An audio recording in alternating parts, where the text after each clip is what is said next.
Hello friends, मैं TP Sutar और आज मानव भूगोल के क्षेत्र और उपक्षेत्रों के बारे में बात करने वाले हैं। यानी कि ये हमारा वीडियो लेक्चर 5 बनने वाला है, फर्स्ट लेसन का और यूनिट फर्स्ट का। और ये अंतिम लेक्चर होगा। इस लेक्चर के अंदर मानव भूगोल के क्षेत्र और उपक्षेत्रों के बारे में बात करेंगे और इससे बनने वाले question, exam crack question, most important question की बात करेंगे तथा इसी वीडियो में हम पूरे लेसन का रिव्यू कर लेंगे, यानी कि एक बार रिवाइज कर लेंगे बहुत अच्छी तरीके से। ठीक है ना। इसमें हम मानव भूगोल के क्षेत्र और उपक्षेत्र के साथ साथ इस चैप्टर से बनने वाले सभी क्वेश्चन करेंगे और क्वेश्चनों के साथ साथ क्वेश्चन की रिवाइज और पूरे लेसन का रिवाइज कर लेंगे। और सीखने सिखाने की बात करने से पहले मैं चंद लाइनों से शुरुआत करना चाहूंगा कि तू अपनी खूबियां ढूंढ, खामियां निकालने के लिए लोग है ना। अगर रखना है कदम तो आगे रख, पीछे खींचने के लिए लोग है ना। सपने देखने हैं तो ऊंचे देख, नीचे दिखाने के लिए लोग है ना। तू अपने अंदर जुनून की चिंगारी जला के तो देख, जलने के लिए लोग है ना। प्यार करना है तो खुद से कर, नफरत करने के लिए लोग है ना। तू अपनी अलग पहचान बना, भीड़ में चलने के लिए लोग है ना। और तू कुछ करके दिखा दुनिया को, तालियां बजाने के लिए लोग है ना। यानी कि तालियां बजाने के लिए कमेंट सेक्शन में बताइए आपका उत्तर क्या होगा। ठीक है ना। तो देखिए, भूगोल के अन्य विषयों के अपने ज्ञान के या विस्तार के व विकास के लिए अन्य सहयोगी विषयों के साथ सामाजिक विज्ञानों के साथ घनिष्ठता से संबंध रखती है। यानी कि हम मानव भूगोल के क्षेत्र और उपक्षेत्रों के बारे में बात करने वाले हैं। यानी कि मानव भूगोल के कितनी ब्रांचें हैं और सब ब्रांच या फिर उपक्षेत्र, क्षेत्र और उपक्षेत्रों के बारे में बात करने वाले। बहुत अच्छे तरीके से मैंने आपको नोट्स के अकॉर्डिंग समझाने की कोशिश करूंगा। आई होप आपको बहुत अच्छा लगेगा, अच्छा समझ में आएगा और आप अपने अकॉर्डिंग नोट्स बनाने की भी कोशिश करना। और कहते हैं ना कि कोशिश है वो आदमी को आगे तक ले जाती है। ठीक है। तो आशा करता हूं कि आप भी अपने खुद के नोट्स से, स्वयं के बनाए नोट्स से पढ़ोगे और मेरे नोट्सों की हेल्प ले सकते हो आप। और मैं इन नोट्सों का जो पीडीएफ है वो भी अवेलेबल करा दूंगा। ठीक है ना। तो देखिए, भूगोल की अन्य विषयों की तरह अपने ज्ञान के विस्तार व विकास के लिए अन्य सहयोगी विषयों जैसे कि सामाजिक विज्ञान के साथ घनिष्ठता से संबंध रखती है। कहने का मतलब है कि जो अपना मानव भूगोल है वो पहले इतना डेवलप नहीं था, इतना विकास नहीं था। फिर बाद में अन्य विषयों के साथ जैसे कि सामाजिक विज्ञान के सभी विज्ञानों के साथ ये अपना संबंध या घनिष्ठता से संबंध रखता है। यानी कि एक बहुत अच्छे वाला रिलेशनशिप या फिर फ्रेंडशिप रखता है। ठीक है ना। अब देखिए, मानव भूगोल के क्षेत्र के बारे में बात करेंगे। ये मानव भूगोल के क्षेत्र आ गई। ठीक है। सामाजिक भूगोल, नगरीय भूगोल, राजनीतिक भूगोल, आर्थिक भूगोल, जनसंख्या भूगोल और आवास भूगोल। ठीक है ना। इसके उपक्षेत्रों के बारे में बात करेंगे। यानी कि सामाजिक भूगोल की कौन कौन सी उपक्षेत्र है, नगरीय भूगोल की कौन सी उपक्षेत्र है, राजनीतिक भूगोल की कौन सी उपक्षेत्र है और आवास भूगोल के कौन से उपक्षेत्र। ठीक है ना। और इनके साथ साथ सामाजिक विज्ञान के सहयोगी विषयों के साथ अंतरापृष्ठ देखेंगे। यानी कि सामाजिक विज्ञान के विषयों के साथ ये किस प्रकार से संबंधित है। जैसे कि हम सामाजिक भूगोल का एक उपक्षेत्र देखें, व्यवहारवादी भूगोल है। तो व्यवहारवादी भूगोल है वो अन्य सामाजिक विषयों के साथ अपना रिलेशन रखता है। तो कौन से विषय के साथ रखता है? मनोविज्ञान के साथ रखता है। किससे रखता है? मनोविज्ञान से। देखिए, मानव भूगोल के क्षेत्र और उपक्षेत्रों के बारे में बात करते हैं। ठीक है ना। मानव भूगोल के क्षेत्र, तो क्षेत्र कौन सा लेंगे हम? सामाजिक भूगोल। ठीक है ना। कौन सा लेंगे? सामाजिक भूगोल। और सामाजिक भूगोल के उपक्षेत्र के बारे में देखते हैं। तो सामाजिक भूगोल पहला उपक्षेत्र हो गया व्यवहारवादी भूगोल।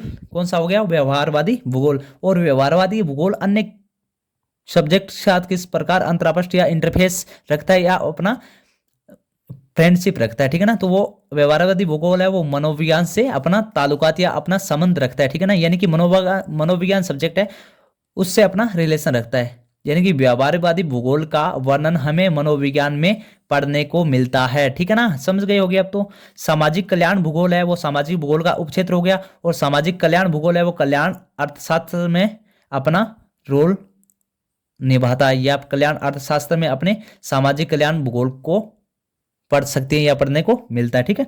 अवकाश का भूगोल किसका है? किसका उपक्षेत्र है? मानव भूगोल का। ठीक है ना। आप बोलोगे सर मानव भूगोल का उपक्षेत्र है अवकाश का भूगोल। और अवकाश का भूगोल है वो किस सब्जेक्ट के साथ अपना रिलेशन रखता है? तो समाज शास्त्र। ठीक है। समाज शास्त्र के साथ, सोशियोलॉजी के साथ अपना कनेक्शन रखता है या सोशियोलॉजी में अपन को अवकाश का भूगोल पढ़ने को मिलता है। फिर देखिए, सांस्कृतिक भूगोल है वो एक समाज शास्त्र, सामाजिक भूगोल का उपक्षेत्र है। सांस्कृतिक भूगोल सामाजिक भूगोल का क्या है? एक उपक्षेत्र है। और सांस्कृतिक भूगोल है वो मानव विज्ञान के अंतर्गत आता है, यानी कि मानव विज्ञान इसका क्या है, सब्जेक्ट है। मानव विज्ञान के अंदर हमें सांस्कृतिक भूगोल पढ़ने को मिलता है, ठीक है ना। फिर देखिए लिंग भूगोल है, वो अपना सामाजिक सामाजिक भूगोल का क्षेत्र हो गया। लिंग भूगोल उप क्षेत्र हो गया, ठीक है ना। यानी कि ये क्षेत्र है, ये ब्रांच है, ये सब ब्रांच है, और ये इनका सब्जेक्ट है, ठीक है ना। यानी कि ये क्षेत्र हो गया, ये इसका उप क्षेत्र हो गया, और ये इनके सब्जेक्ट हो गए। तो लिंग भूगोल है वो समाज शास्त्र में, मानव विज्ञान में और महिला अध्ययन में अपन को पढ़ने को मिलता है। यानी कि लिंग भूगोल का अध्ययन हम समाज शास्त्र में कर सकते हैं, मानव विज्ञान में कर सकते हैं, महिला अध्ययन में कर सकते हैं। यानी कि लिंग भूगोल का कौन कौन सी सब्जेक्ट आ गए, समाज शास्त्र आ गया, मानव विज्ञान आ गया, महिला अध्ययन आ गया। अब देखिए ऐतिहासिक भूगोल, यानी कि हमारा हिस्ट्रिकल ज्योग्राफी होता है ना, वो किस में पढ़ने को मिलता है अपन को, इतिहास में। यानी कि ऐतिहासिक भूगोल की जानकारी इतिहास देता है, ठीक है। और ये किसका हो गया, तो सामाजिक भूगोल का क्षेत्र हो गया। कौन सा, ऐतिहासिक भूगोल। तो एग्जाम के अंदर क्वेश्चन आए कि ऐतिहासिक भूगोल किस भूगोल का उपक्षेत्र है, भूगोल के किस क्षेत्र का उपक्षेत्र है। यानी कि ऐतिहासिक भूगोल भूगोल के किस क्षेत्र का उपक्षेत्र है, तो बोलेंगे कि सामाजिक भूगोल का क्षेत्र है, ठीक है ना। हाँ, तो इसके आगे हम क्वेश्चन बनाने की और बहुत से मोस्ट इंपॉर्टेंट एग्जाम क्रैक वाले क्वेश्चन बनाने की कोशिश की। आई होप आपको बहुत पसंद आएंगे और आप अपने एग्जाम में बहुत अच्छा रिजल्ट अपने आप को दोगे, ठीक है ना। तो देखिए चिकित्सा भूगोल है वो एक सामाजिक भूगोल का क्या हो गया, उपक्षेत्र हो गया। और चिकित्सा भूगोल हमें महामारी विज्ञान में पढ़ने को मिलता है। जैसे कि कोरोना महामारी है, और कोरोना महामारी है वो किसका क्षेत्र हो गया, चिकित्सा भूगोल का, ठीक है ना। और सामाजिक भूगोल में आता है, ये चिकित्सा भूगोल है वो उस महामारी विज्ञान के अंतर्गत अपना आता है। यानी कि चिकित्सा भूगोल महामारी विज्ञान के अंतर्गत अपने को पढ़ने को मिलता है, या स्टडी करें तो महामारी विज्ञान पढ़ना पड़ेगा हमें। और महामारी के विज्ञान का एक उदाहरण ले तो कोरोना, ठीक है। कोविड-19 अपने अभी गया नहीं है, कहते हैं ना कि कोरोना अभी गया नहीं है, ठीक है। देखिए अब नगरीय भूगोल दूसरा अपना ब्रांच आ गया, या दूसरा क्षेत्र आ गया नगरीय भूगोल। तो नगरीय भूगोल का दोस्तों कोई भी उपक्षेत्र नहीं है, सब ब्रांच नहीं है।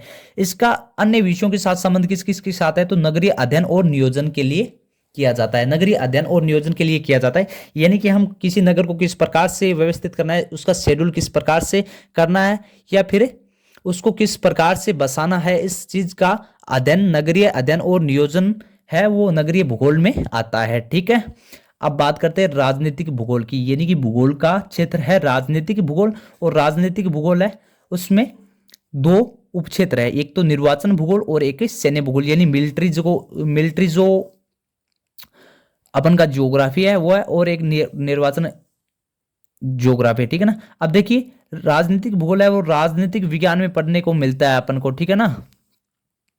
राजनीतिक विज्ञान में पढ़ने को मिलता है, यानी कि राजनीतिक विज्ञान की पढ़ाई करें तो उसमें क्या आता है, राजनीतिक भूगोल आता है। और वो किसका क्षेत्र है, एक मानव भूगोल का क्षेत्र है, ठीक है ना। किसका क्षेत्र है, मानव भूगोल का क्षेत्र है, क्योंकि मानव भूगोल का क्षेत्र है पढ़ रहे हैं अपन राजनीतिक भूगोल। इसका उपक्षेत्र है निर्वाचन भूगोल, यानी कि जो वोटिंग वाला सिस्टम होता है सारा वो क्या किस में आता है, निर्वाचन भूगोल में। सैन्य भूगोल वो भी राजनीतिक भूगोल में आता है। और इसका सैन्य भूगोल का अपन अध्ययन करें तो सैन्य विज्ञान में करना पड़ता है, यानी कि सैन्य जो साइंस है, मिलिट्री साइंस है, उसमें किसका अध्ययन होता है, सैन्य भूगोल का अध्ययन होता है। और सैन्य भूगोल है वो किसका उपक्षेत्र है, राजनीतिक भूगोल का उपक्षेत्र। आई होप आपको समझ में आ रहा होगा, ठीक है ना। तो फिर देखिए आर्थिक भूगोल क्या आ गया, आर्थिक भूगोल, ठीक है। आर्थिक भूगोल है कि मानव भूगोल का क्षेत्र है। आर्थिक भूगोल में इसका उपक्षेत्र देखें तो एक आता है संसाधन भूगोल, ठीक है, संसाधन भूगोल। और आर्थिक भूगोल का अध्ययन अपन को अर्थशास्त्र में करना पड़ेगा, यानी कि यदि हम आर्थिक भूगोल को पढ़ना चाहिए, समझना चाहिए या इसका अध्ययन करें तो अपन को अर्थशास्त्र का अध्ययन करना होगा। आर्थिक भूगोल के उपक्षेत्र देखें तो संसाधन भूगोल है, ठीक है। संसाधन अर्थशास्त्र के अंदर पढ़ना पड़ेगा। फिर अर्थशास्त्र की शाखा आ गई संसाधन अर्थशास्त्र, ठीक है ना। कृषि भूगोल है वो कृषि विज्ञान में पढ़ना पड़ेगा, अर्थशास्त्र का हो गया वो कृषि भूगोल, ठीक है। उद्योग भूगोल है वो औद्योगिक अर्थशास्त्र के अंदर पढ़ना पड़ेगा। और विपणन भूगोल है वो व्यावसायिक अर्थशास्त्र, यानी वाणिज्यिक खेती कृषि इनमें पढ़ने को मिलता है अपन। और ये किन की शाखा है, ऐसे भी अर्थशास्त्र की है, ठीक है ना।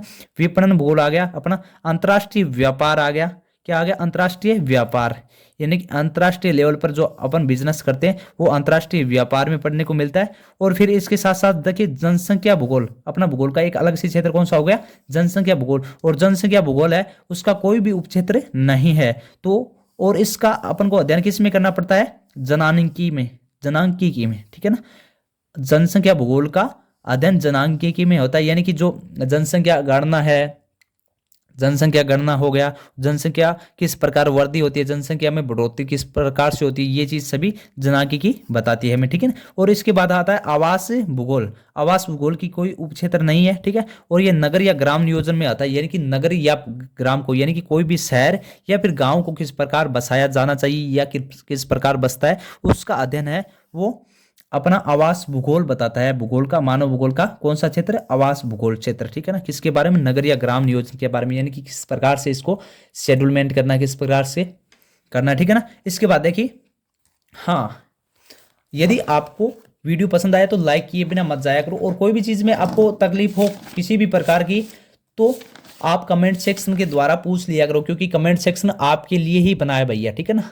हाँ, तो यूज किया करो, और अपनी पढ़ाई को चार चांद लगाने के लिए खुद मेहनत करना पड़ेगा भैया, ठीक है ना। तो इसके बाद हम मोस्ट इंपॉर्टेंट क्वेश्चन की बात करने वाले हैं, यानी कि इस लेसन से बनने वाले या फिर इस लेक्चर से अर्थशास्त्र या मानव भूगोल के क्षेत्र और उप क्षेत्र से बनने वाले क्वेश्चन, और इससे पहले के लेसन के क्वेश्चन थे वो अपने वीडियो रिकॉर्ड के अकॉर्डिंग हमने क्लियर करते गए, और आज उन सभी का रिवाइज कर लेंगे, ठीक है ना। एक बार पूरा आपका क्या हो जाएगा, पूरा लेसन है वो रिवाइज हो जाएगा, ठीक है ना। अब देखिए, most important question on this chapter, यानी कि इस चैप्टर की क्वेश्चन है फॉर बोर्ड एग्जाम, यानी कि बोर्ड एग्जाम करेक्ट वाले क्वेश्चन है, बोर्ड एग्जाम को फटाफट उड़ा देने वाले क्वेश्चन है। तो पहला क्वेश्चन है, मानव विज्ञान का अध्ययन मानव भूगोल के किस क्षेत्र में किया जाता है, ठीक है ना। तो आपको मनोविज्ञान का कौन सा, मनोविज्ञान का अध्ययन मानव भूगोल के किस क्षेत्र में किया जाता है, यानी कि मानव भूगोल के क्षेत्र का नाम बताना है, ठीक है ना। ये क्वेश्चन बनाने की कोशिश की, आई होप ये क्वेश्चन आपको बहुत क्लियरिटी से समझ में आ गए होंगे। तो देखिए, अपन ऑप्शनल क्वेश्चन बनाने की कोशिश की, क्योंकि आज जो आपकी परीक्षा लग रही है वो ऑब्जेक्टिव टाइप की क्वेश्चन भी आते हैं, तो इस प्रकार से हमने पेपर शेड्यूल के अकॉर्डिंग क्वेश्चन बनाने की कोशिश की है। तो देखिए, आप ऑप्शन बताइए कमेंट सेक्शन के अंदर। देखिए, आवास भूगोल आता है, या फिर आर्थिक भूगोल आता है, या सामाजिक भूगोल आता है, या नगरीय भूगोल आता है, ठीक है ना। हाँ, आपको समझ आ गया होगा, आंसर क्लियर हो गया होगा आपका, लेकिन फिर भी बताता हूँ कि जो मनोविज्ञान है उसका अध्ययन है वो मानव भूगोल के सामाजिक भूगोल क्षेत्र में किया जाता है। किस में किया जाता है, सामाजिक भूगोल क्षेत्र में किया जाता है। अपना C option is the right answer, ठीक है ना। अब देखिए, चिकित्सा, क्वेश्चन नंबर 2, चिकित्सा भूगोल भूगोल के किस क्षेत्र का उपक्षेत्र है, यानी कि चिकित्सा भूगोल एक उपक्षेत्र है, वो भूगोल के किस क्षेत्र का है, क्वेश्चन समझना भैया। चिकित्सा भूगोल भूगोल के किस क्षेत्र का उपक्षेत्र है, यानी कि चिकित्सा भूगोल अपने आप में एक उपक्षेत्र है, ये क्वेश्चन बता रहा है, लेकिन किस क्षेत्र में आता है, किस क्षेत्र के अंदर आता है, ये चीज अपन को क्या करना है, बताना है। तो चिकित्सा भूगोल आर्थिक भूगोल में आता है, या राजनीतिक भूगोल में आता है, नगरीय भूगोल में आता है, या सामाजिक भूगोल में आता है। तो ये आंसर अपना राइट आंसर है, कमेंट सेक्शन के अंदर जरूर बताना। तो लेकिन आई होप आपको आंसर क्लियर हो गया होगा, लेकिन फिर भी मैं बताता हूँ, आर्थिक भूगोल में नहीं आता भैया, राजनीतिक भूगोल में नहीं, नगरीय भूगोल में भी नहीं, तो अपना सामाजिक भूगोल हो गया, ठीक है ना। यानी कि इन तीनों में नहीं आता, तो इसमें तो आएगा ना, नन ऑफ दिस है नहीं, इसमें not of none of this कोई ऑप्शन ही नहीं है, तो अपना D option is the right answer, ठीक है ना। क्वेश्चन नंबर 3 की ओर चलेंगे। सैन्य भूगोल उपक्षेत्र है, सैन्य भूगोल का उपक्षेत्र है, ठीक है ना। थोड़ा सा करेक्शन करना पड़ेगा क्वेश्चन के अंदर, सैन्य भूगोल का उपक्षेत्र है, सैन्य भूगोल का उपक्षेत्र है, ठीक है ना। यानी कि सैन्य भूगोल किस उपक्षेत्र में आता है, या सैन्य भूगोल उपक्षेत्र है, सॉरी आपने करेक्शन किया तो वो गलत किया है, लेकिन क्वेश्चन मैंने पहले ही सही बना चुका था। सैन्य भूगोल उपक्षेत्र है, यानी कि किस भूगोल के किस क्षेत्र का उपक्षेत्र है, तो सैन्य भूगोल देखिए सामाजिक भूगोल का उपक्षेत्र है, या राजनीतिक भूगोल का उपक्षेत्र है, या फिर नगरीय भूगोल का उपक्षेत्र है, या जनसंख्या भूगोल का उपक्षेत्र है। तो देखिए, राजनीतिक भूगोल का उपक्षेत्र नहीं है भैया, नगरीय भूगोल का भी नहीं है, जनसंख्या भूगोल का भी नहीं है, तो आपका राइट आंसर क्या होगा, the option A is the right answer. यानी कि सैन्य भूगोल है वो सामाजिक भूगोल के सॉरी राजनीतिक भूगोल के अंदर आएगा आपका, ठीक है ना। सैन्य भूगोल अपना राजनीतिक भूगोल, यानी B option B is the right answer, ठीक है ना। आप अपना आंसर कमेंट सेक्शन के अंदर बताइएगा, और इन आंसर से आपका जो लेसन का कितना कंप्लीट हो गया है अपने आप में, यानी कि आपको कितना आने लगा है, ठीक है ना, ये क्लैरिटी आपको एग्जाम या फिर टेस्ट दिलाते हैं, ठीक है ना। तो इसके लिए आपको क्या करना पड़ेगा, अपना आंसर है वो कमेंट सेक्शन के अंदर बताइएगा, और यदि कोई प्रॉब्लम हो तो मिलकर सॉल्व करेंगे, कमेंट सेक्शन किया करो, कोई दिक्कत नहीं है। क्वेश्चन नंबर 4 की ओर चलते हैं कि निम्न में से आर्थिक भूगोल का उपक्षेत्र है, यानी कि आर्थिक भूगोल का कोई भी इनमें से एक उपक्षेत्र होगा, ठीक है ना। तो देखिए ऐतिहासिक भूगोल है वो आर्थिक भूगोल का उपक्षेत्र नहीं है, क्योंकि ये किसका है, सामाजिक भूगोल का उपक्षेत्र है ना, ये तो नहीं है। चिकित्सा भूगोल है, ये भी सामाजिक भूगोल का उपक्षेत्र है, तो ये आर्थिक भूगोल का उपक्षेत्र नहीं है। सैन्य भूगोल है, ये राजनीतिक भूगोल का उपक्षेत्र है, लेकिन आर्थिक भूगोल का नहीं है। तो अपना आंसर बचा बी, तो B is the right answer, ठीक है ना। आपका आंसर क्या है ये आप कमेंट सेक्शन के अंदर अपनी ईमानदारी से क्वेश्चन के अकॉर्डिंग बताइएगा। आपने पहले क्वेश्चन या फिर लेसन पढ़ा होगा अपने वीडियो लेक्चर के थ्रू, वीडियो लेक्चर 5 है ये, इससे पहले 4 वीडियो लेक्चर आ चुके हैं और ये 5 video lecture last video lecture है। इसके अंदर हम बहुत अच्छे से क्लियर से एक बार रिवाइव और कर लेंगे और क्वेश्चन आंसर भी कर लेंगे, ठीक है ना।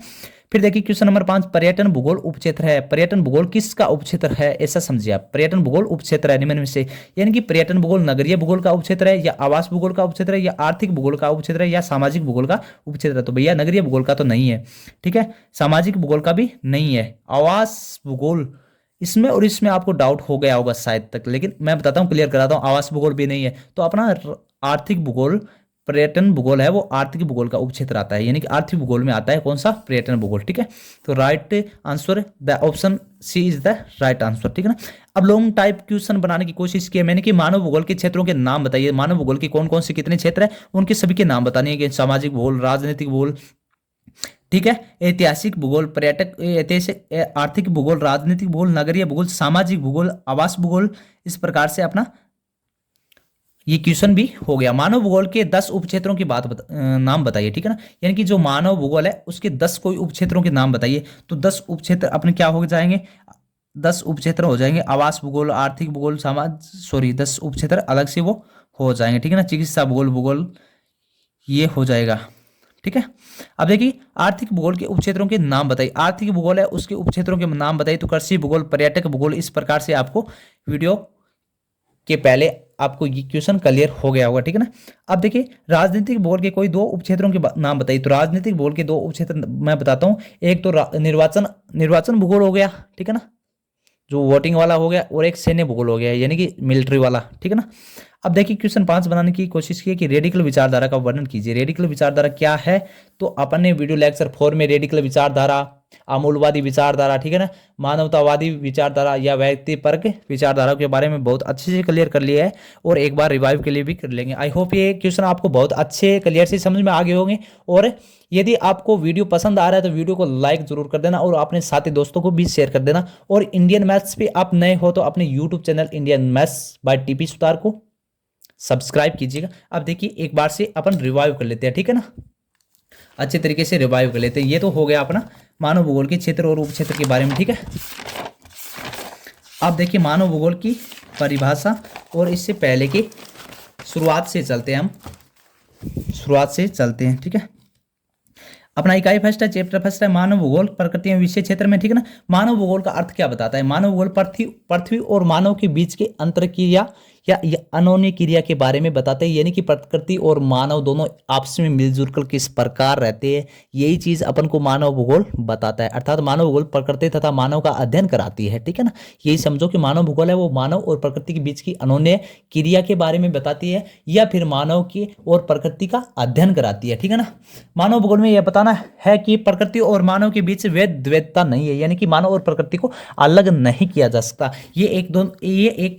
ये दोनों एक दूसरे के बिना अपूर्ण है, यानी मानव और प्रकृति में से कोई भी एक न हो तो इन दूसरे का मतलब जीना असंभव है या होना असंभव है, ठीक है ना। इसके अकॉर्डिंग मैंने क्वेश्चन बनाया कि मानव भूगोल किन 2 तत्वों के मध्य संबंध बताता है। तो मानव भूगोल है वो मानव तथा प्रकृति के बीच का संबंध बताता है, ठीक है ना। क्या प्रकृति और मनुष्य एक दूसरे से अलग किया जा सकता है, यदि हाँ तो कैसे, नहीं तो क्यों नहीं।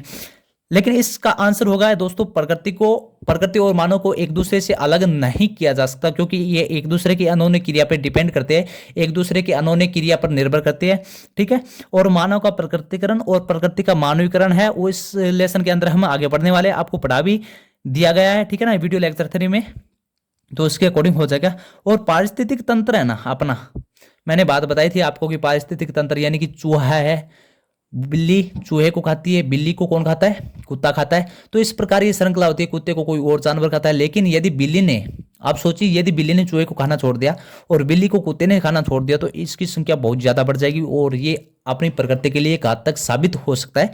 इसके लिए एक दूसरे से अलग नहीं किया जा सकता क्योंकि हमारा पारिस्थितिक तंत्र है वो डगमगा जाएगा और ऐसा होना खतरे से खाली नहीं है। ठीक है ना। मानव भूगोल को संक्षेप में परिभाषित कीजिए, यानी कि मानव भूगोल होता है क्या है, मानव भूगोल की परिभाषा दीजिए। ठीक है ना।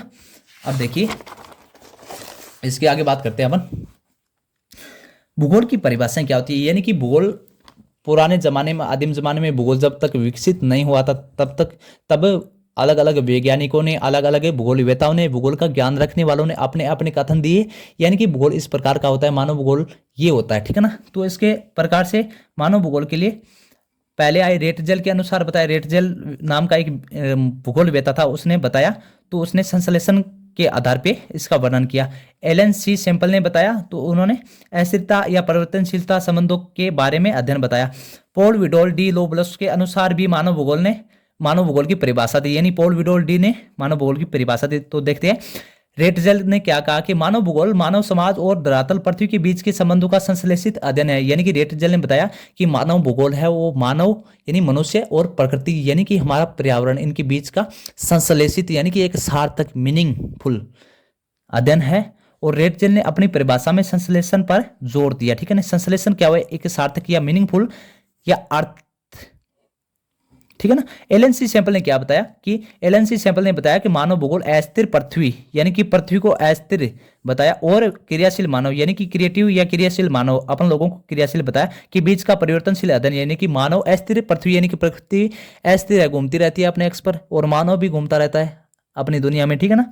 तो देखिए इसके बीच का परिवर्तनशील यानी कि जो परिवर्तनशील संबंध है ना, उनके बारे में एलन सी सैंपल ने अपनी परिभाषा बताई मानव भूगोल की। ठीक है ना। पॉल विडोल डी लोबलॉस के अनुसार भी या फिर पॉल विडोल डी लोबलॉस ने भी अपने अनुसार परिभाषा बताई कि हमारी पृथ्वी को नियंत्रित करने वाले भौतिक कारक, यानी कि हमारी पृथ्वी को जो कंट्रोल करते हैं भौतिक कारक जैसे ताप, दाब, जलवायु, ठीक है, वायु, ठीक है, तो ये तथा इस पर रहने वाले जीवों के मध्य संबंधों के अधिक संश्लेषित ज्ञान से उत्पन्न संकल्पना है, वही क्या कहलाएगी, अपना मानव भूगोल कहलाएगी। पॉल विडोल डी लोबलॉस ने बताया कि हमारी प्रकृति या पृथ्वी को जो नियंत्रित करते हैं, कंट्रोल करती है वो कारक तथा इस पृथ्वी पर रहने वाले जीवों यानी कि मनुष्यों, जीव जानवरों के मध्य जो कनेक्शन या रिलेशन बताता है ना, उसी का संश्लेषित ज्ञान क्या कहलाएगा, मानव भूगोल कहलाएगा। तो परीक्षा के अंदर आपको पूछ सकता है कि मानव भूगोल की परिभाषा रेटजेल के अनुसार बताइए, या रेटजेल ने मानव भूगोल के बारे में क्या बताया, एलन सी ने मानव भूगोल के बारे में क्या बताया, या एलन सी के द्वारा या अनुसार मानव भूगोल की परिभाषा दीजिए। या फिर ऐसे भी पूछ सकता है कि पॉल विडोल डी लोबलॉस के अनुसार मानव भूगोल की परिभाषा दीजिए। तो आप इन तीनों में से परिभाषा बहुत अच्छे तरीके से क्लियरिटी से याद कर लेना है। और ऐसे भी पूछ सकता है ऑप्शनल क्वेश्चन में कि सार्थक या संश्लेषित शब्द मानव भूगोल के किस भूगोलवेताओं ने या मानव भूगोल की परिभाषा के अनुसार किस भूगोलवेता के द्वारा दिया गया, तो वो कौन से के द्वारा दिया गया, रेटजेल के द्वारा। एलन सी ने क्या बताया कि परिवर्तनशील संबंध बताया। ठीक है ना। पॉल विडोल डी लोबलॉस ने क्या कहा कि नियंत्रित करने वाले कारक यानी कि नियंत्रण पर जोर दिया इसने। ठीक है ना। अर्थात तीनों भूगोलवेताओं के कथन से यह स्पष्ट होता है कि मानव भूगोल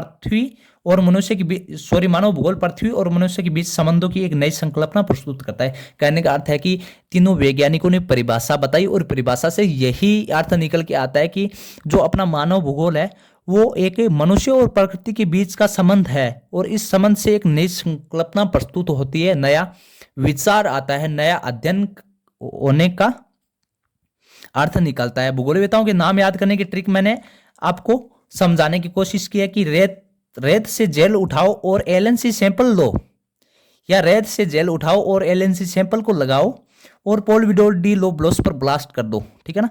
यानी कि रेत से जेल उठाओ और एलन सी सैंपल लो और पॉल विडोल डी लोबलॉस पर ब्लास्ट करना है। ब्लास्ट नहीं करना है भैया, हमको तो क्या ट्रिक याद करनी है, रेटजेल के अनुसार क्या हुआ, पॉल विडोल के अनुसार क्या हुआ, एलन सी के सैंपल के अनुसार क्या हुआ। यानी कि रेत से जेल, इसका मतलब हुआ रेटजेल, यानी कौन से वैज्ञानिक ने दिया, रेटजेल ने भी दिया परिभाषा।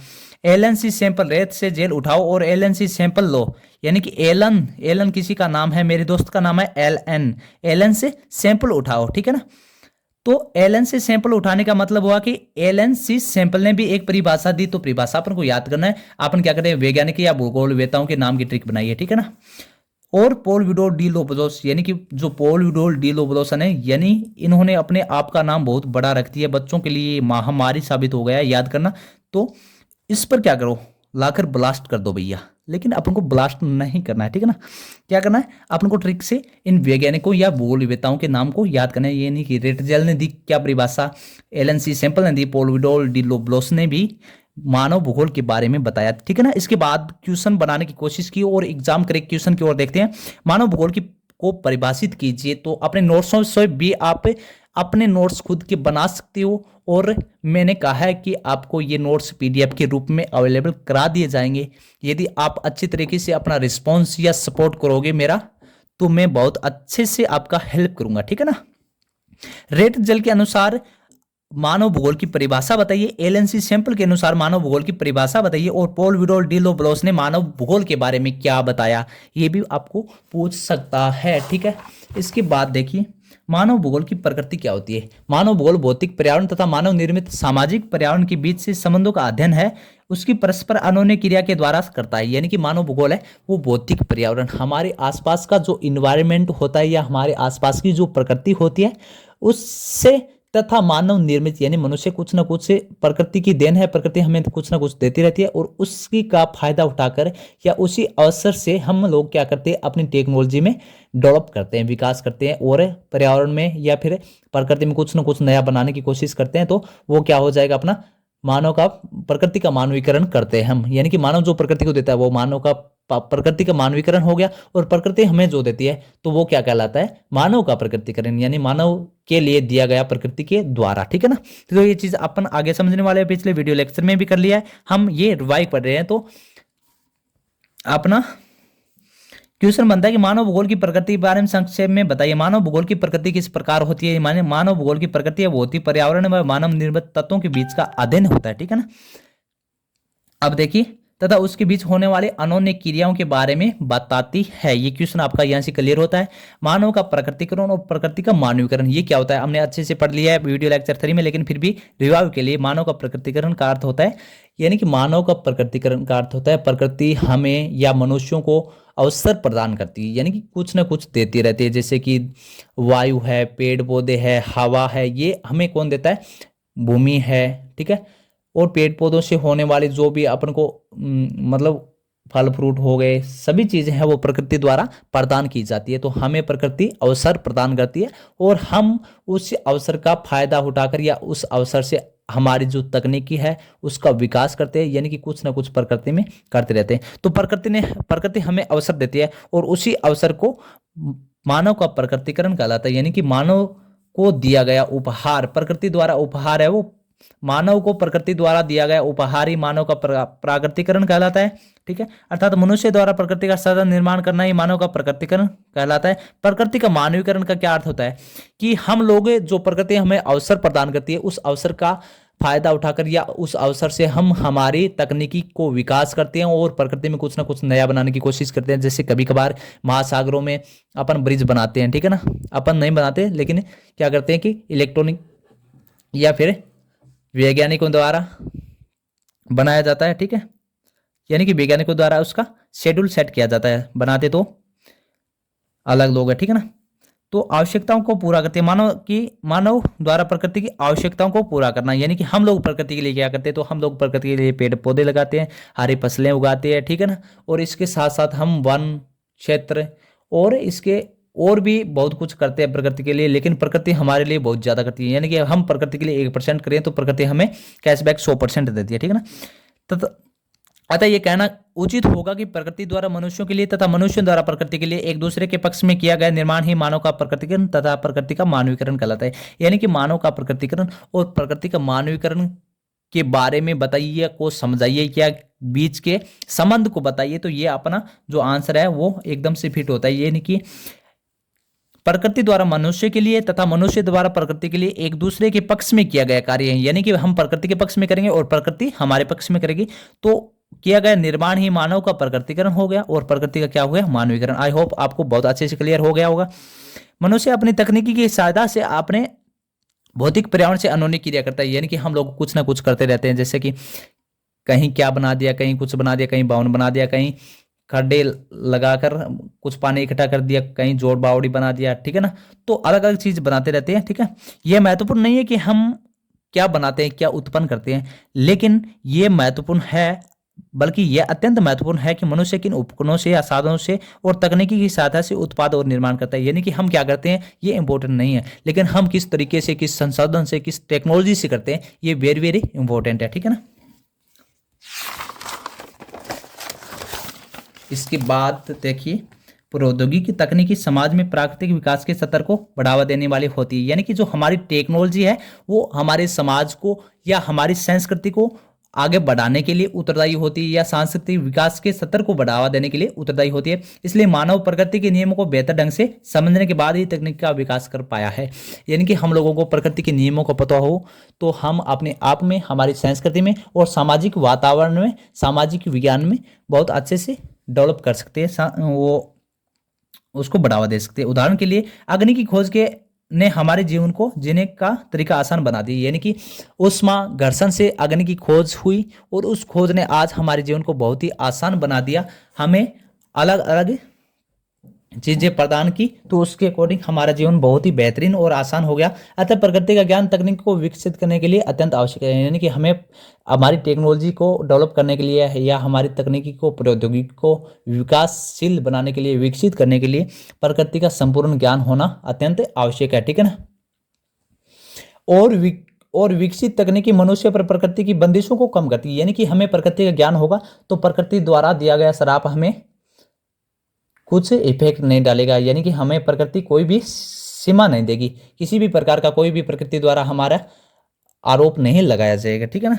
प्राचीन समय में मनुष्य अपने आप को प्रकृति के अनुसार ढाल लिया करता था और मानव के सामाजिक विकास की अवस्था भी आदिम थी। यानी कि पहले के जमाने के लोग हैं वो पुराने टाइप के होते थे और उनका तरीका या तकनीकी या टेक्नोलॉजी भी पुरानी होती थी, और वो अपने आप को प्रकृति के नियमों के, कानूनों के, कायदों के अनुसार अपने आप को ढाल लिया करता था, ठीक है ना।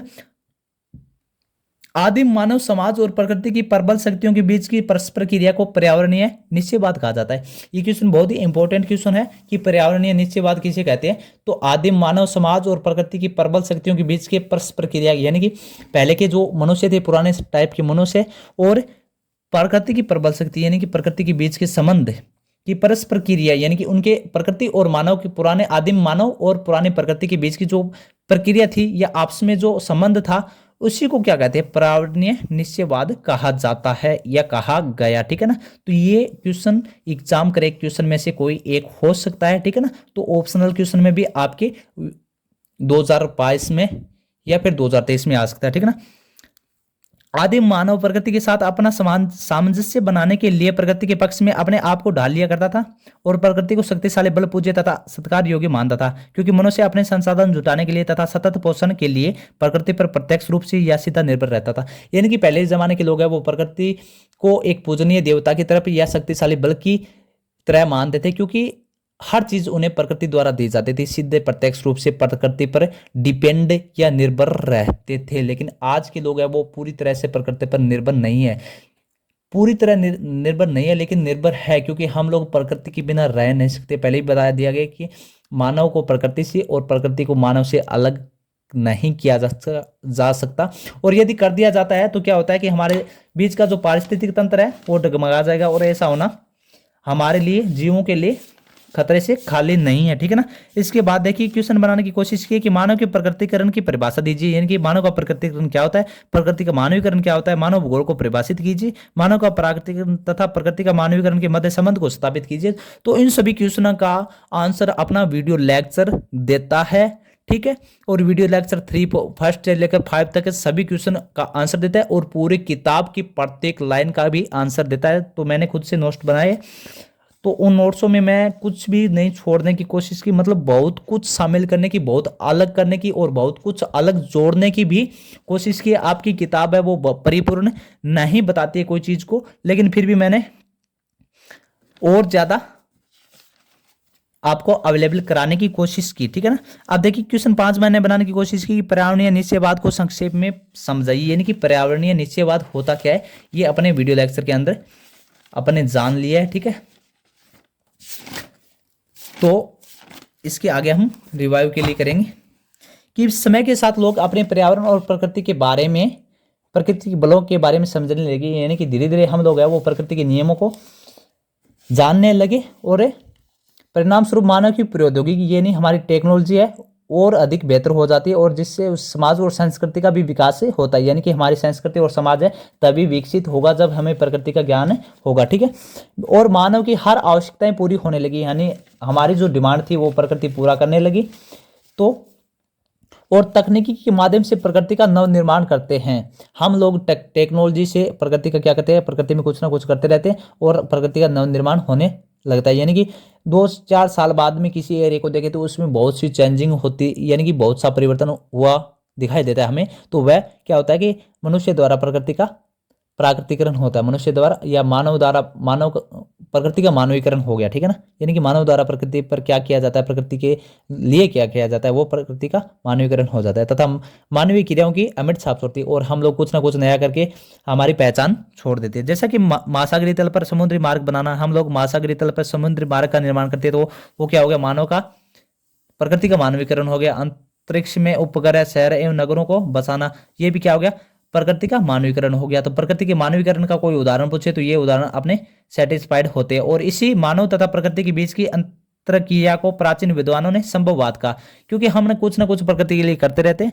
तो इसी चीज को क्या कहा, प्राचीन विद्वान या भूगोलवेताओं ने संभववाद का नाम दिया। तो ये भी क्वेश्चन बनता है कि संभववाद किसे कहते हैं, अपने शब्दों में समझाइए, ठीक है। प्रकृति मानव को अवसर प्रदान करती है तथा मानव उन अवसरों का उपभोग या उपयोग करके प्रकृति का मानवीकरण करता है और प्रकृति पर मानव प्रयासों की छाप छोड़ने लगती है या छाप दिखाई देने लगती है। यानी कि प्रकृति हमें अवसर प्रदान करती है, कुछ ना कुछ देती रहती है और उसी अवसर का फायदा उठा के हम लोग हमारी टेक्नोलॉजी या हमारी तकनीक के अनुसार कुछ ना कुछ प्रकृति के अंदर नया करने की कोशिश करते हैं और हमारी पहचान छोड़ देते हैं। तो देखिए क्वेश्चन क्या होता है कि संभववाद से आप क्या समझते हैं, संभववाद को अपने शब्दों में स्पष्ट कीजिए। तो ये आप अपने खुद के नोट्स बनाओ तो उसमें वीडियो लेक्चर से अपने नोट्स आप अपने बुक्स, एनसीईआरटी बुक्स और नोट्स से की हेल्प से आप अपने सेल्फ मेड क्वेश्चन या नोट्स बना सकते हो। तो आपको एग्जाम टाइम में बहुत अच्छे से क्लियर करने के लिए बेनिफिट रहेगा आपके लिए, ठीक है। इसके आगे, ठीक है, इसके आगे देखिए, समय के गलियारों से मानव भूगोल, यानी कि समय के साथ साथ भूगोल में किस प्रकार चेंजिंग है उसके बारे में हम पढ़ने वाले। समय के गलियारों के साथ मानव भूगोल, ठीक है। मानव भूगोल के क्रमिक विकास की अवस्थाएं हम आगे पढ़ेंगे। इससे पहले समय की गलियारों के साथ मानव भूगोल में क्या क्या चेंजिंग है, भौतिक वातावरण और सांस्कृतिक वातावरण, यानी कि हमारा जो आसपास का एनवायरनमेंट है या वातावरण है, हमारे आसपास का एरिया, उसे भौतिक वातावरण बोलते हैं। और सांस्कृतिक वातावरण हम लोग जहाँ रहते हैं, क्या करते हैं, कुछ न कुछ करते रहते हैं, हमारी क्या संस्कृति है उसके बारे में हमारा सांस्कृतिक वातावरण बताता है। यानी कि भौतिक वातावरण और सांस्कृतिक वातावरण एक दूसरे पर डिपेंड रहते हैं। जिस प्रकार मानव और प्रकृति एक दूसरे पर रहते हैं उसी प्रकार भौतिक वातावरण और सांस्कृतिक वातावरण एक दूसरे पर डिपेंड रहते हैं। देखिए, भौतिक वातावरण के लिए मानव का प्रकृतिकरण होना बहुत जरूरी है, यानी कि प्रकृति के द्वारा अवसर प्रदान होने चाहिए मानव के लिए, प्रकृति द्वारा हमें कुछ ना कुछ दिया जाना चाहिए, ठीक है ना। तो देखिए, प्रकृति मानव को अवसर प्रदान करती है और उस अवसर का फायदा उठाकर हम लोग अपनी तकनीकी का विकास करते हैं और प्रकृति में अपने अमिट छाप प्रदान करती है। यानी कि प्रकृति द्वारा हमें कुछ ना कुछ अवसर प्रदान किया जाता है और उसी अवसर का उपयोग कर हम प्रकृति के लिए कुछ ना कुछ नया करते हैं। तो ये क्या हो गया, प्रकृति का मानवीकरण हो गया, ठीक है। और देखिए, सांस्कृतिक वातावरण में प्रकृति का मानवीकरण करने के लिए सन 1970 के दशक के अंदर, यानी 1970 के दशक की बात करें तो 1970 से 1980 के बीच की बात कर रहा है कि दशक में 3 विचारधाराओं का विकास हुआ। यानी कि 3 विचारधारा लगाई गई जिसमें कल्याणपरक या मानवतावादी ह्यूमन वेलफेयर विचारधारा के बारे में बात की गई, आमूलवादी या रेडिकल विचारधारा भी बोल सकते हो आप, इसके बारे में बात की गई। और व्यवहारवादी विचारधारा क्या होती है इसके बारे में बहुत अच्छे क्लियरिटी से अपने नोट्स बनाए और क्लियरिटी से समझाने की कोशिश करूंगा। देखिए, परिभाषा के तौर पर कल्याणवादी या मानवतावादी विचारधारा किसे कहते हैं, तो देखिए, कल्याणपरक या मानवतावादी विचारधारा सामाजिक कल्याण पर आधारित है। यानी कि सामाजिक कल्याण, व्यक्ति का सामाजिक कल्याण होना चाहिए, इसके आधार पर हम लोगों द्वारा या हमारे लिए कल्याणपरक विचारधारा का निर्माण किया गया। तो इसमें क्या है कि शिक्षा, स्वास्थ्य एवं आवास को विकसित करने पर जोर दिया गया है। यानी कि व्यक्ति के लिए, मनुष्य के लिए शिक्षा का प्रबंध होना चाहिए, स्वास्थ्य एवं आवास का प्रबंध होना चाहिए। यानी कि स्वास्थ्य मेडिकल लाइन के लिए भी मेडिकल लाइन भी अवेलेबल होना चाहिए और रहने के लिए आवास होना चाहिए। इसका विकास करने के लिए या विकास करने पर जोर दिया गया है। यानी कि हमारा कल्याणपरक या मानवतावादी विचारधारा में व्यक्ति को शिक्षा का अवसर होना चाहिए, स्वास्थ्य के लिए भी होना चाहिए और आवास, रहने के लिए कुछ ना कुछ आवासीय व्यवस्था होनी चाहिए। तो ये कल्याणपरक विचारधारा बताती है, ठीक है ना। आमूलवादी या इसे इंग्लिश में रेडिकल बोलते हैं, ये विचारधारा क्या होती है, तो ये सामाजिक असमानता पर आधारित थी कि पहले के जो प्रभावशाली लोग थे वो छोटे मोटे लोगों यानी कि गरीब और असक्षम लोगों को असक्षम लोगों से भेदभाव करते थे, उन्हें नीचा दिखाने की कोशिश करते थे, तो उनके लिए असमानता पर आधारित थी। बोल देते हैं कि रेडिकल विचारधारा का क्या आधार था या किस पर आधारित थी, तो असमानता पर थी, ठीक है। कल्याणपरक है वो सामाजिक कल्याण पर आधारित थी और इसके लिए उदाहरण है शिक्षा के लिए, स्वास्थ्य एवं आवास के लिए, ठीक है ना। ये प्रभावशाली शिक्षाविद लोगों द्वारा गरीब तथा अक्षम लोगों से में भेदभाव किया जाता था। ये अमूलवादी या रेडिकल विचारधारा बताती है। और इससे वेरी इंपॉर्टेंट क्वेश्चन बन के निकलता है कि किस विचारधारा से कार्ल मार्क्स सिद्धांत का प्रयोग किया गया, यानी कि किस विचारधारा में कार्ल मार्क्स सिद्धांत का प्रयोग किया गया। तो अपना रेडिकल विचारधारा या आमूल विचारधारा में मार्क्स सिद्धांत यानी कार्ल मार्क्स सिद्धांत का प्रयोग किया गया, ठीक है। आई होप ये आपको बहुत अच्छे से क्लियर हो गया होगा। और इसके आगे देखिए व्यवहारवादी विचारधारा, तो व्यवहारवादी विचारधारा का मानव तथा प्रजाति पर आधारित थी, ठीक है। यानी कि ये व्यवहारवादी विचारधारा वो मानव समाज, मानव धर्म तथा प्रजाति पर आधारित थी कि किस जाति की है, किस धर्म की है, किस प्रजाति में आते हैं और क्या इनकी विचारधारा है, क्या मानवता है, ठीक है। इस पर आधारित थी। मानव अपने अनुभव के आधार पर अपना समायोजन किस प्रकार से करता है, यानी कि मानव है वो अपने ज्ञान के अनुसार या अपने अकॉर्डिंग या अपने नॉलेज के अकॉर्डिंग प्रकृति का मानवीकरण या प्रकृति में अपना समायोजन, यानी भौतिक वातावरण में किस प्रकार रह पाता है, किस प्रकार से वह रहता है, उसका शेड्यूल क्या है, ये चीजें व्यवहारवादी विचारधारा बताती है। मानव भूगोल के क्रमित विकास की अवस्थाओं के बारे में बात करेंगे हम, यानी कि समय के साथ साथ भूगोल में चेंजिंग आया, भूगोल में विकास हुआ। तो पहले देखिए फिर उपागम या किस टेक्नोलॉजी से विकास किया और कौन कौन से प्रमुख क्षेत्र थे, कौन कौन से लक्षण हुए। तो आरंभिक उपनिवेशी युग में अन्वेषण एवं विवरण के आधार पर या इस टेक्नोलॉजी के अनुसार विकास किया गया और नए प्रदेशों की खोज व वर्णन हुआ, यानी कि नए नए प्रदेश से खोजे गए, यानी कि राजस्थान, हरियाणा, पंजाब क्या है, ठीक है, यूपी क्या है, एमपी क्या है, इसके बारे में वर्णन किया गया, ठीक है, आरंभिक उपनिवेशी युग में, ठीक है। इसके बाद उत्तर उपनिवेशी युग आता है, उसमें प्रादेशिक विश्लेषण की बात हुई, यानी कि प्रदेश किस प्रकार से बांटा जाए, कौन कौन से प्रदेश अलग अलग किया जाए। तो प्रदेशों के सभी पक्षों का वर्णन किया गया कि कहाँ कौन सी हरियाली है, कहाँ सूखा ज्यादा पड़ता है, कहाँ कौन सी प्रकार की फसल होती है, कहाँ क्या होता है, क्या क्या होता है, इस अकॉर्डिंग उसका लक्षण के अकॉर्डिंग इसके बांटा गया, ठीक है। 1930 का दशक है, यानी 1930 से 1940 तक क्षेत्रीय विभेदन किया गया, यानी कि क्षेत्र के रूप में, एरिया के रूप में या लोकेशन के रूप में कौन कौन से अलग है। प्रदेशों के विशेष गुणों के आधार पर अन्य प्रदेशों से भिन्नता ढूंढना इसका प्रमुख लक्षण, यानी कि राजस्थान, हरियाणा और पंजाब, एमपी, यूपी किस प्रकार से एक दूसरे से अलग है, क्या क्या है। यानी कि हरियाणा और पंजाब में देखें तो फसल है, हरियाली होती है, लेकिन फिर भी अलग किया गया है।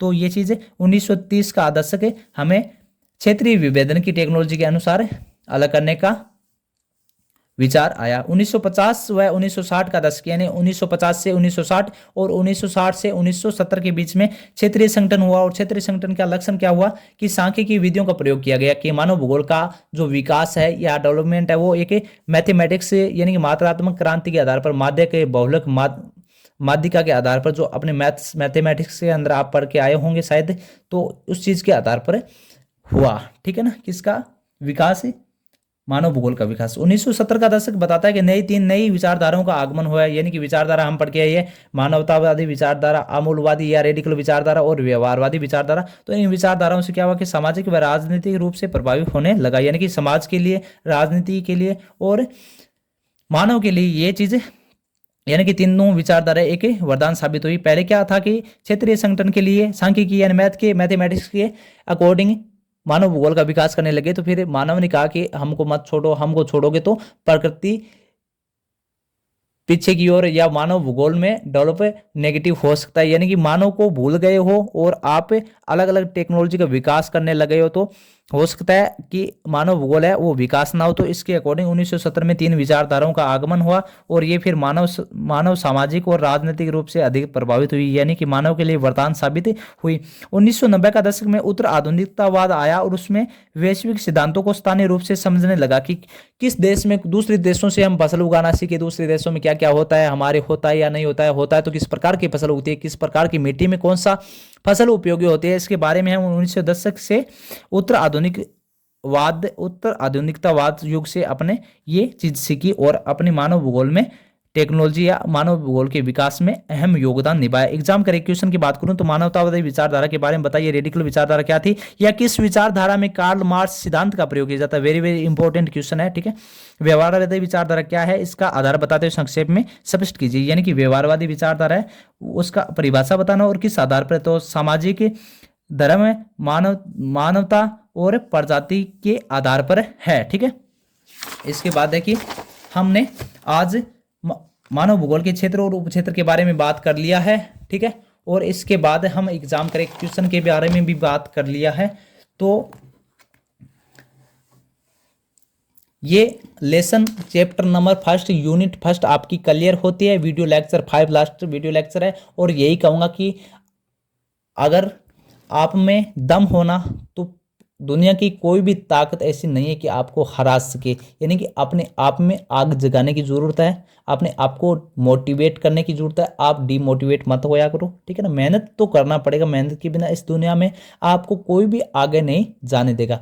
तो यूँ ही कहूँगा कि दुनिया को कुछ कर दिखाने की कोशिश आपको आगे ले जा सकती है, वह आपको आराम नहीं दे सकती। और मैं तो यही कहूँगा कि मेहनत में लग जा मेरे दोस्त, क्योंकि किस्मत मौका दे सकती है और किस्मत मुकाम नहीं दे सकती, ठीक है ना। तो दुनिया से आप तो यूं कहो कि नहीं किसी के पैर पकड़िए और नहीं किसी के हाथ जोड़िए, न किसी से आगे हाथ जोड़िए और न किसी के पैर पकड़िए। आप तो यूं कहो कि पहले नंबर पे मेहनत अपनी और दूसरे नंबर पर इरादे तगड़े हैं। आपकी मेहनत और इरादे यदि मजबूत होंगे ना तो दुनिया की कोई भी ताकत आपको नीचा नहीं दिखा पाएगी, ठीक है ना। तो मेहनत करना आपको पड़ेगा और आप अपने लिए करोगे तो दुनिया आपके लिए करेगी। ये होता है टेक्नोलॉजी, ठीक है ना। Thank you all of you with best voyages TP Sutar. और मिलते हैं अगले वीडियो में, तब तक के लिए जय हिंद। और वीडियो को लाइक कीजिएगा, शेयर कीजिएगा और इंडियन मैथ्स को सब्सक्राइब कीजिएगा। Thank you.